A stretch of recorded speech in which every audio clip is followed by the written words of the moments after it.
আসসালামু আলাইকুম। গুচ্ছ ভর্তি পরীক্ষায় কাটমার্ক কত হবে, অর্থাৎ কত মার্কের আশেপাশে পেলে বা কত মার্ক পেলে মোটামুটি বিশ্ববিদ্যালয়ে একটা সিট মোটামুটি নিশ্চিত হবে। তো সেই বিষয় নিয়ে আলোচনা করব এই ভিডিওতে।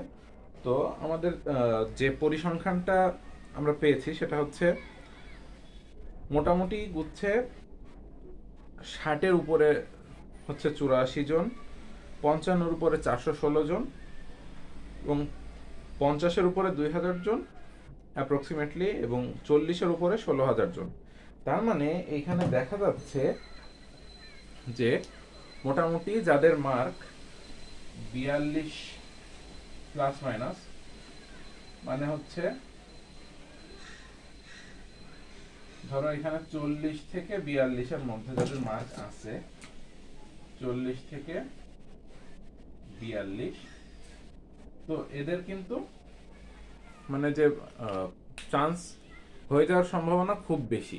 এবং এর চেয়ে কম মার্ক যাদের আছে, ধরো 40-এর নিচে, 40-এর নিচে যাদের আছে তাদের হলো ওয়েটিং থেকে 40-এর নিচে মানে একদম তোমার 35-37 এরকম মার্কের কথা বলতেছি না, মোটামুটি ধরো 39-38 এরকম যে মার্কগুলো আছে, এতে হচ্ছে তোমার ওয়েটিং থেকে টেনে নিয়ে নেবে, কিন্তু একটু টাইম লাগবে। যাদের মার্ক মোটামুটি 40-এর দিকে আছে তাদের একটু টাইম লাগবে, একটু দেরি হবে। কারণ কি দেখো, এখনো হচ্ছে কৃষি গুচ্ছের যে পরীক্ষা সেটা বাকি। তো কৃষিতে প্রায় হচ্ছে তোমার 3,500-এর মতো সিট। তো এইখানে যারা হচ্ছে চান্স পাইছে বা শুরুর দিকে যাদের মেরিট আছে, তারা দেখা গেছে যে কৃষিতে আবার পরীক্ষা দিবে। তো কৃষিতে যখন পরীক্ষা দিবে, কৃষিতে পরীক্ষা দেওয়ার কারণে ওই যে 3,500 সিট, ওই সিট এইখান থেকে কিছুটা গ্যাপ মানে ফাঁকা হয়ে যাবে।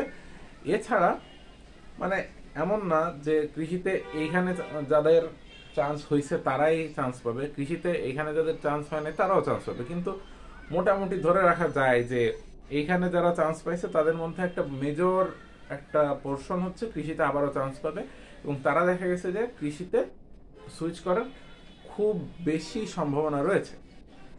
যার কারণে আমরা বলতেছি যে এই যে ওয়েটিং থেকে বেশ ভালো পরিমাণে কিন্তু টানবে। তো এখন তোমার হচ্ছে যেহেতু এখনো কৃষির পরীক্ষা বাকি এবং ওইখানে একটা ভালো পরিমাণ স্টুডেন্ট চলে যাওয়ার সম্ভাবনা আছে, তার কারণে মোটামুটি বলা যাচ্ছে যে এই বছর 39 বা 38 কাটমার্ক হতে পারে। তো এটা পুরোটাই অ্যাজাম্পশন, এখানে একটু কম বেশি হলেও হতে পারে, কিন্তু মোটামুটি মোটা দাগে বলা যায় যে 39-38 হচ্ছে এবার কাটমার্ক হওয়ার একটা চান্স আছে। তো দেখা হবে ইনশাল্লাহ পরবর্তী ভিডিওতে। আসসালামু আলাইকুম।